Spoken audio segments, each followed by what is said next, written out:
Le blocage du détroit d'Ormuz, la destruction de plusieurs sites pétroliers dans le Golfe, tout cela entraîne dans le monde la plus grande perturbation d'approvisionnement de l'histoire, selon l'Agence internationale de l'énergie. Avec des prix qui flambent, le baril de Brent est toujours au-dessus des 100 dollars ce matin.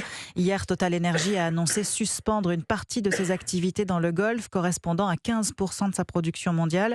Dans ces conditions, les prix à la pompe vont avoir du mal à baisser. Et pour faire des économies, de plus en plus de Français vont faire le plein dans les pays voisins, comme en Belgique, à Ertin. Reportage du correspondant d'Europe 1 dans le Nord, Maximilien Carlier. Affluence inhabituelle dans cette station-service, uniquement des plaques françaises. Joséphine, pistolet dans la main, retrouve un peu le sourire à la pompe. On est bien chez nos amis les Belges. C'est quasiment 15 centimes d'économie, voire 20. Ça vaut tout à fait le coup. L'avantage d'être frontalier, ajoute Jean-Michel, juste à côté, qui observe le prix au litre du diesel. 1,89, c'est quand même un peu plus sympa qu'en France par rapport à des endroits où elle est à de 15, de 20. Donc ça commence à piquer un peu. On est trop taxé en France, on est trop taxé. Ici en Belgique, c'est l'État qui fixe les prix maximum et non les distributeurs comme en France.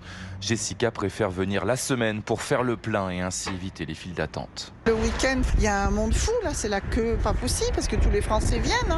Aujourd'hui, celui qui travaille, qui fait beaucoup de kilomètres, il va faire un grand détour pour venir en Belgique chercher de l'essence. Au début du conflit au Moyen-Orient, c'était d'ailleurs la ruée dans cette station-service, m'a confié le gérant belge qui a dû faire la circulation à cause des longues files d'automobilistes français.